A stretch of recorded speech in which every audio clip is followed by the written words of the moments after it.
이 철학자 베이컨은 인간의 삶의 형태를 곤충에 비유해서 세 종류로 이렇게 설명을 합니다. 첫째는 거미와 같은 인간입니다. 여러분, 거미는 거미줄을 쳐놓고 무언가 걸려들기만을 기다립니다. 걸려들면 잡아먹는 거죠. 이게 자신은 땀을 흘리거나 수고하지 않고 이 나무 것을 빼앗아 먹는 그런 사람입니다. 그리고 둘째 유형은 개미 같은 인간입니다. 개미는요, 열심히 일해서 노력해서 저축하기는 하지만 자기만 먹고 삽니다. 그러니까 남을 도와주지도 않고 베풀지도 모르는 그런 인간 유형입니다. 세 번째는 꿀벌 같은 인간입니다. 꿀벌은 열심히 날아다니면서 꿀을 몹니다. 그렇죠? 이 꽃 저 꽃을 날아다니면서 수술과 암술을 붙여줘서 열매를 맺게 도와줍니다. 그러니까 자신의 일을 열심히 하면서 주변 사람들에게 도움을 주는 그런 유형입니다. 여러분, 제가 소개해드린 이 세 가지 중에서 오늘 부모님 말씀하는 자기의 유익을 구하지 않는 사랑, 이 사람은 어떤 유형에 속할까요? 세 번째입니다. 세 번째. 꿀벌의 유형이죠. 그렇게 말할 수 있죠. 본문은 우리에게 사랑이 무엇인가 하는 것을 말씀합니다. 물론 여러 가지가 있지만 그 중에서도 특별히 5절의 말씀 중에서 사랑은 자기의 유익을 구하지 아니하며 라는 그런 말씀을 중심으로 함께 은혜를 나누려고 합니다. 여러분, 자기의 유익을 구하지 않는 사랑이란 어떤 사랑일까요? 첫째는요, 상대가 원하는 것, 좋아하는 것을 해주는 것입니다. 보실까요? 5절입니다.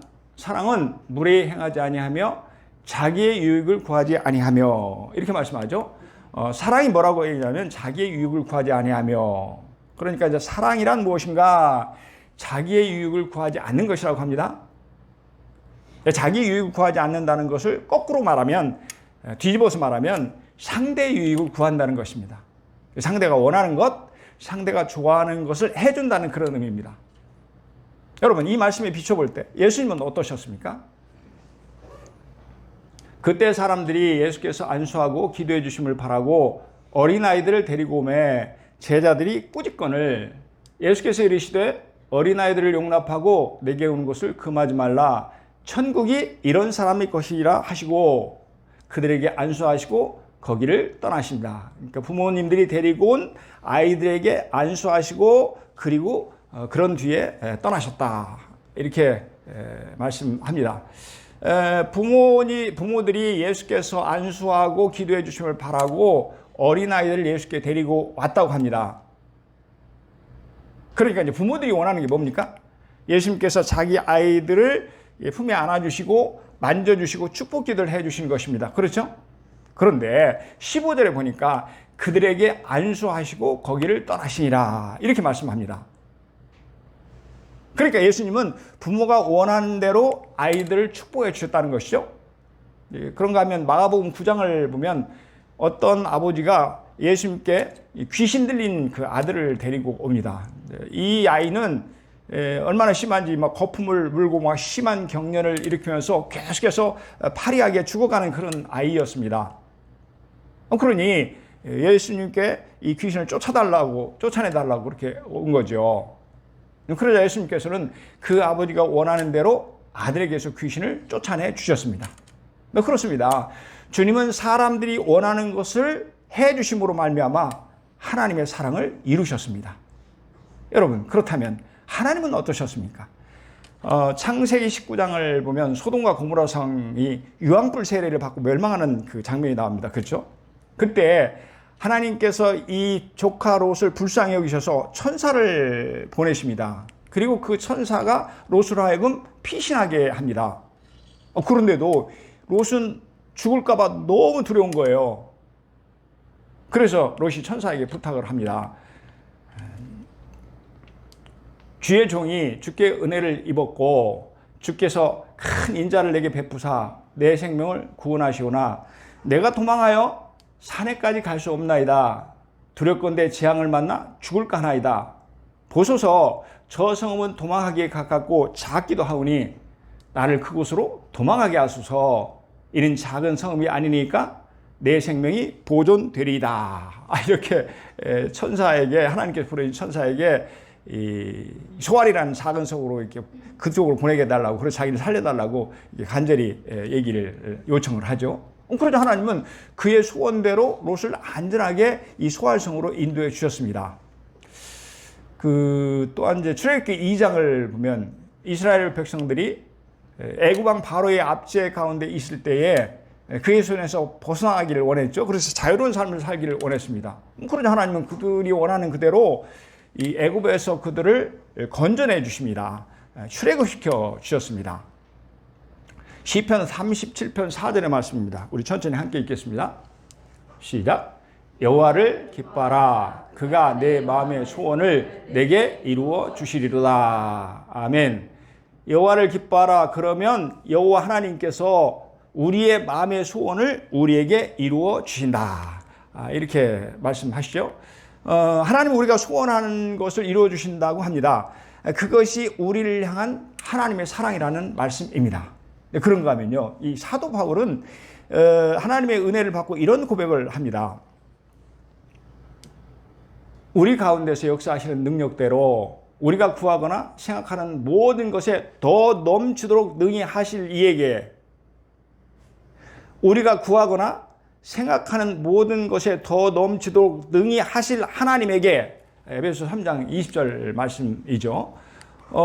하나님은 우리가 구하고 생각하는 거, 원하는 것 그 위에 더욱 넘치도록 이루어 주신다고 합니다. 은혜를 베풀어 주신다는 그런 말씀이죠. 그렇습니다. 사랑이란 상대가 원하는 것, 상대가 좋아하는 것을 해주는 것입니다. 여러분, 이 부부는요, 오늘 부부주일로 우리 함께 은혜를 나누고 있는데, 이 부부는 육식하는 호랑이와 채식하는 소가 함께 사는 것과 같습니다. 호랑이와 소가 함께 살아요. 호랑이는요, 자신이 좋아하는 이 고기를 사랑하는 소에게 주려고 했습니다. 반대로 소는 자기가 좋아하는 여물을 호랑이에게 주고자 합니다. 오늘날 우리도 이 호랑이와 소처럼 상대가 좋아하는 것을 주려고 하는 것이 아니고, 내가 좋아하는 것을 주면서 그것을 마치 사랑이라고 착각하는 경우가 많이 있습니다. 여러분, 남자와 여자, 남편과 아내는 마치요, 호랑이와 소만큼이나 큰 차이가 있습니다. 엄청난 차이가 있습니다. 자라온 환경도 다르고, 성격도 다릅니다. 취향도 다르고, 입맛도 다릅니다. 그러니 남자와 여자가 얼마나 다른 것입니까? 그래서 이런 표현을 합니다. 화성에서 온 남자, 금성에서 온 여자. 그만큼 차이가 있다는 것이죠. 이게 서로 다르기에, 서로 차이가 있기에 자신이 원하고 좋아하는 것을 고집하면 상대에게는 오히려 맞지 않습니다. 그러므로 진정한 사랑은 상대방이 원하고 좋아하는 것을 해주는 것입니다. 여러분, 그 방송인 김구라 씨 있죠. 김구라 씨가 한 번은 방송에 출연해서 이런 말을 했습니다. 이제 그분의 아들이 동현이에요. 동현이는 그 아버지에 대해서 뭐라고 이렇게 평가를 하냐면, 우리 아빠는 완벽한 분이세요. 이렇게 평가를 합니다. 그런데요, 늘 할머니와 싸운대요. 한 번은 김구라 씨가 이제 어머니 생신이 돼서 생일 선물을 해드리려고 이 핸드폰 가게로 갔습니다. 여러 가지 고르는데 어머니는 자신이 원하는 디자인의 핸드폰으로 하려고 합니다. 뭐 당연한 거 아니겠어요? 그런데 아들이 만류합니다. 아니 엄마, 그것보다는 이게 더 좋아. 이거로 해. 아니야, 이게 훨씬 더 좋은데 뭘. 이렇게 어머니와 아들이 싸운다는 것입니다. 반면에 아들 동현이는 아빠 김구라 씨와 단 한 번도 다툰 적이 없다고 합니다. 왜요? 김구라 씨가 아들에게는 아들이 원하는 것을 사도록 해주기 때문에 그렇습니다. 여러분, 어머니의 생신에 어머니를 위한 선물을 해드리려면 당연히 자신이 원하는 것이 아니라 어머니가 좋아하는 것을 해드려야 합니다. 하지만 그렇지 않다 보니까 싸우는 거예요. 반면에 아들 동현이는 아들이 원하고 좋아하는 것을 해주니까 다툴 필요가 없는 것입니다. 이것이 김구라 씨가 어머니와 아들을 대하는 차이입니다. 그렇다면 여러분, 왜 이런 차이가 날까요? 어머니에게는 의무적인 효도를 하는 반면에 아들에게는 참사랑을 하기 때문입니다. 그러다 보니까 어머니에게 선물을 하면서도 이 김구라 씨는 자기의 유익을 구하는 선물을 해드립니다. 하지만 아들에게는 자기의 유익을 구하지 않는 사랑을 하는 것입니다. 사랑하는 여러분, 자기가 원하는 것을 주는 것은 참 사랑이 아닙니다. 오히려 반대로 상대가 원하고 좋아하는 것을 해주는 것이 진정한 사랑입니다. 오늘 우리가 함께 읽은 본문이 바로 우리에게 이것을 말씀하고 있습니다. 그렇습니다. 사랑은 자기가 원하고 좋아하는 것을 해주는 것이 아닙니다. 진정한 사랑은 상대가 원하고 좋아하는 것을 해주는 것입니다. 상대가 바라는 대로 해주는 것입니다. 상대가 소원하는 것을 해주는 것입니다. 여러분, 아멘입니까? 사랑이 쉽지 않아요. 말로 하는 것이 사랑이 아닙니다. 우리 사랑의 손과 같이 부르면서 진정한 사랑이 무엇인가, 우리에게 필요한 것이 무엇인가를 한번 깊이 생각해 봤으면 좋겠습니다.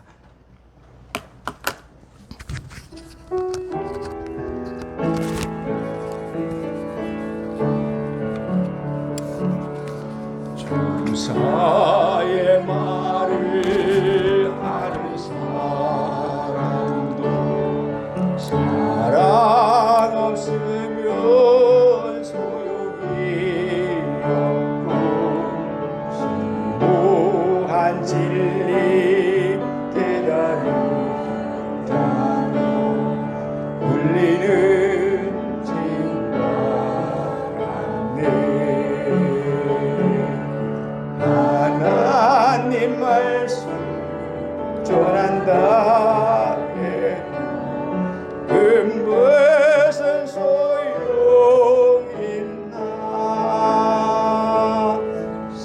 사랑 없으면 소용이 없고 아무것도 아닙니다.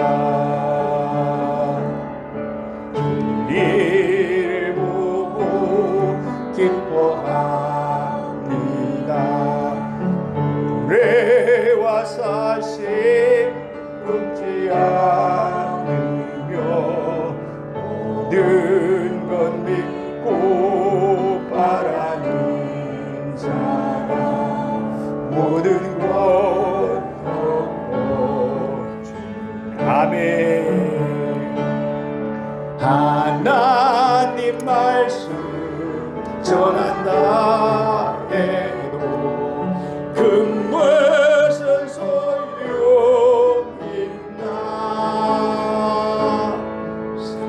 사랑 없으면 소용이 없고 아무것도 아닙니다. 지금은 이미 하게 보이나. 그때는 주를 만나게 되리.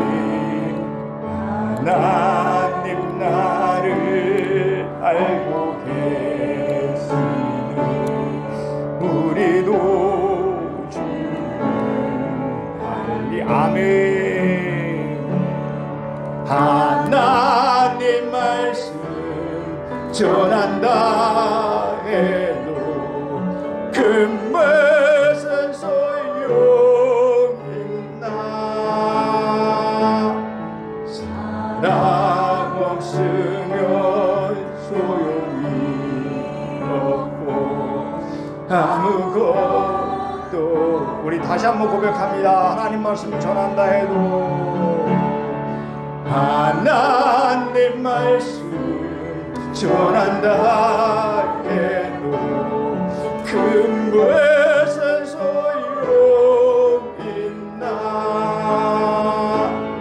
사랑 없으면 소용이 없고 아무것도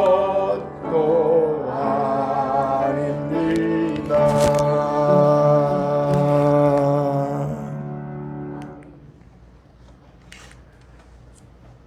또한 자기의 유익을 구하지 않는 사랑이라는 것은 어떤 사랑일까요? 둘째로 상대에게 소중한 것을 해주는 것입니다. 다시 한번 보실까요? 사랑은 자기의 유익을 구하지 아니하며, 이렇게 말씀해 하셨죠? 사랑이 자기 유익을 구하지 않는다는 것은 말씀드린 대로 상대 유익을 구한다는 것입니다. 또한 상대 유익을 구하는 것은 상대가 원하고 좋아하는 것을 해주는 것과 함께 또 다른 의미가 있다는 거예요. 그것은 상대에게 유익이 되는 소중한 것을 해주는 것입니다. 그리고 상대에게 소중한 것이라는 것은 인생에 큰 영향을 미치거나 아니면 인생을 좌우할 만한 중요한 것을 의미합니다.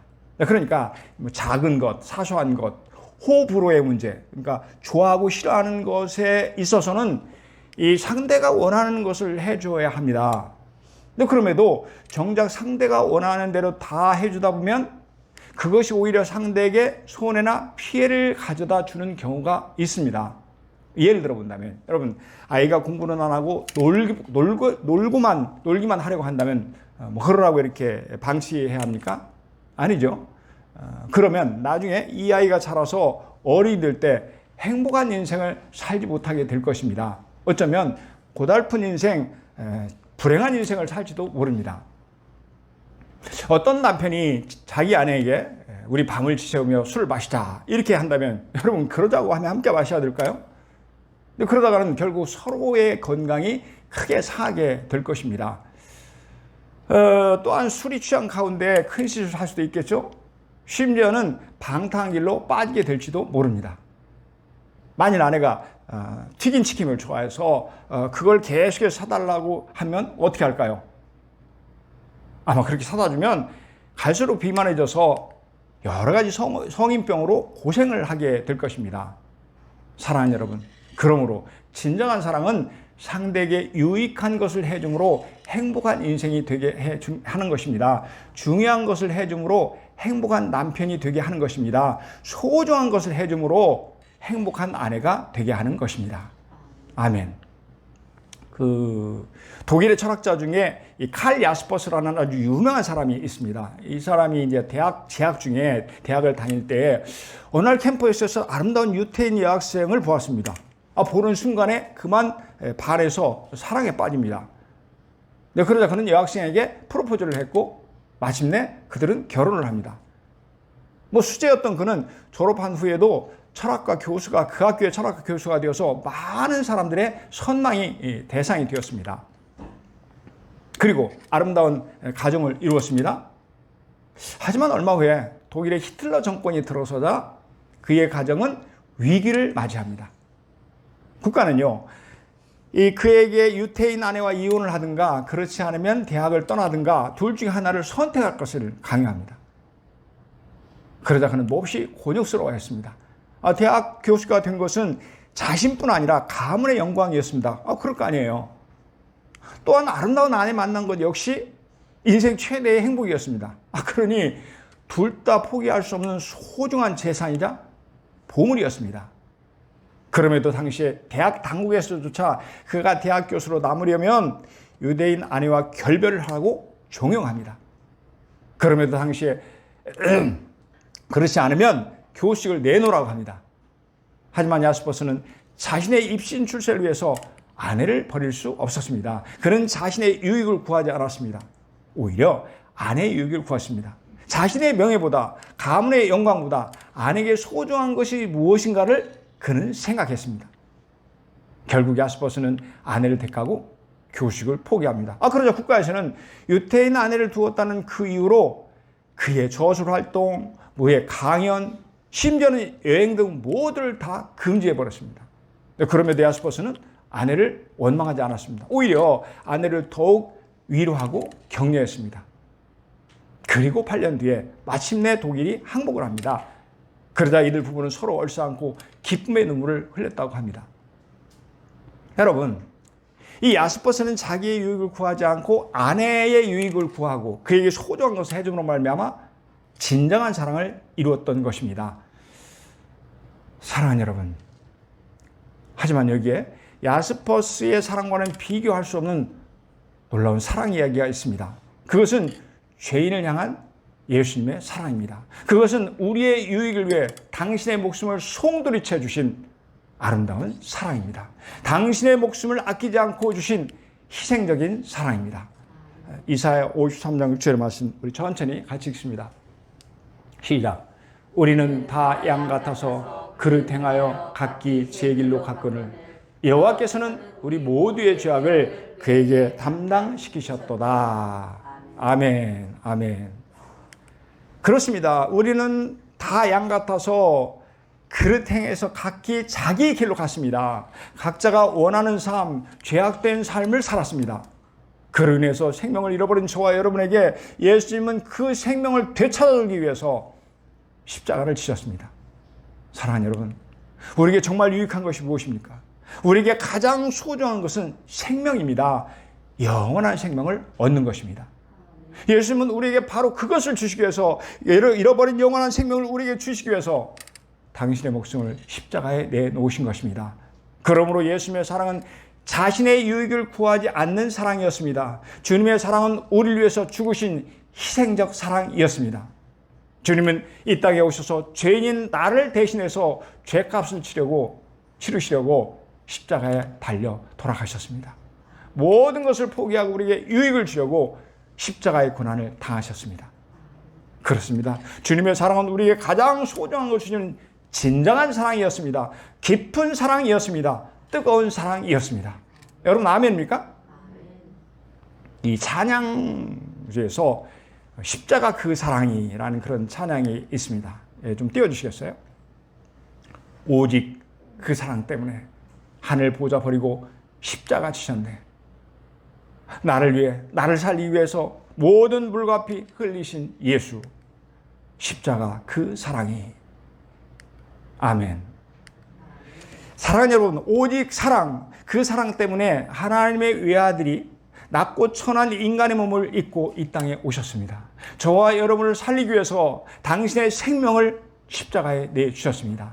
십자가에 흘리신 그 피로 우리의 모든 죄를 깨끗하게 씻어주심으로 저와 여러분에게 영원한 생명을 주셨습니다. 예수님은 우리에게 가장 소중한 생명을 주시기 위해서 당신의 목숨을 기꺼이 십자가에 내어 놓으신 것입니다. 우리는 이 놀라운 사랑을 받은 자입니다. 우리는 십자가의 사랑으로 영원한 생명, 하나님의 생명을 받은 자들입니다. 예수님의 십자가의 사랑으로 우리에게 가장 소중하고 영원한 생명을 주셨습니다. 여러분 그렇습니다. 사랑은 상대에게 유익한 것을 주는 것입니다. 상대에게 소중한 것을 주는 것입니다. 예수님은 우리에게 가장 소중한 하나님 생명, 당신의 생명을 주시려고 당신의 목숨을 내어놓으신 것입니다. 영원한 생명을 주시려고 목숨을 내어놓으셨습니다. 천국의 생명을 주시려고 목숨을 내어놓으셨습니다. 아멘, 아멘. 여러분, 우리가 여기서 깨닫게 되는 것이 하나 있습니다. 뭡니까? 진정한 사랑인 희생이 따른다는 것입니다. 그래서 예수님은 십자가의 사랑으로 우리를 사랑하신 것입니다. 죽기까지 우리를 사랑하신 것입니다. 우리 의미를 생각하면서 천천히 같이 읽겠습니다. 시작. 사랑은 무례히 행하지 아니하며 자기의 유익을 구하지 아니하며. 아멘. 사랑은 어떻게 한다고요? 자기의 유익을 구하지 아니하며 무례히 행하지 아니하며 이렇게 말씀합니다. 그러니까 우리는 이 가족이나 이웃에 유익한 것을 해주려다 보면 오히려 상대가 원하고 좋아하는 것만 해줄 수 없는 경우도 있습니다. 그렇죠? 그래서 본문 5절에서 뭐라고 말씀하냐면 무례히 행치 아니하며 사랑은 무례히 행치 않는다고 이렇게 말씀하십니다. 다시 말해서 상대의 마음이 상하지 않도록 해야 한다는 것입니다. 그러므로 시간이 좀 걸리더라도 좀 힘들더라도 상대를 이해시키면서 사랑으로 풀어가야 합니다.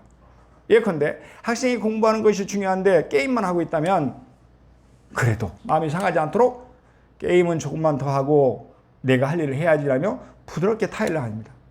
윽박지르지 말고 자녀의 마음을 헤아리며 말하는 것이 중요합니다. 그래서 우리에게 필요한 것이 바로 인내입니다. 또한 여러분 술을 많이 마시는 그런 남편에게도 윽박지르면서 강요하기보다는 당장 술을 끊어요라고 소리를 지르기보다는 상대의 마음을 이해해주고 참아주며 기다려주는 인내가 우리에게 필요하다는 것입니다. 그래서 희생과 헌신이 우리에게 절대로 필요한 것입니다. 미국의 심리학자 웨이 다이어라는 사람이 있는데요. 그는 이런 말을 했어요. 사랑이란 사람들에게 우리가 원하는 것을 강요하지 않고 그들이 하고 싶은 것을 마음껏 할 수 있게 하는 아량이다. 아량이다. 이렇게 말합니다. 그러니까 사랑이란 자기가 원하는 것을 무리하게 강요하지 않는 것이라고 말하죠. 뿐만 아니라 상대가 하길 원하는 것을 마음껏 할 수 있도록 해주는 아량이 우리에게 필요하다는 것입니다. 여러분 그렇습니다. 사랑은 상대 유익을 구하되 무례히 강요하지 않고 이루어가야 합니다. 사랑하는 여러분, 사랑은 오래 참고 온유하며 무례히 항치 않는 희생을 통해서 풍성한 열매를 맺게 될 것입니다. 행복한 가정이 될 것입니다. 주님이 우리를 위해서 아낌없이 희생하신 것처럼 우리도 기꺼이 희생해야 합니다. 그러므로 부모와 부모, 형제지간에 서로가 원하고 좋아하는 것 또한 희생을 통해서 상대에게 유익한 것을 이루어가므로 웃음꽃이 활짝 피어나는 날마다 행복한 그런 가정을 우리는 이루며 살게 될 줄로 믿습니다. 아멘. 말씀을 정리합니다. 사랑은 상대가 원하는 것, 좋아하는 것을 해주는 것이라고 합니다. 사랑은 상대에게 유익한 것, 소중한 것을 해주는 것이라고 말씀합니다. 예수님은 우리에게 가장 소중한 생명을 주시기 위해서 당신의 목숨을 십자가에 내놓으셨습니다. 그러므로 남편과 아내, 부모와 자녀 간에 상대가 원하고 좋아하는 것이 무엇인지를 여러분 평소에 잘 살피시기를 바랍니다. 그래서 마음껏 베풀며 사시기를 바랍니다. 바로 그것이야말로 진정한 사랑인 것입니다. 또한 사랑한다는 구실로 상대에게 무례히 강요해서는 안 됩니다. 십자가의 사랑처럼 오래 참고 온유하며 희생으로 아름다운 사랑을 이루어 큰 기쁨과 행복을 누리는 복된 부부, 복된 가정이 되시기를 주님의 이름으로 축복합니다.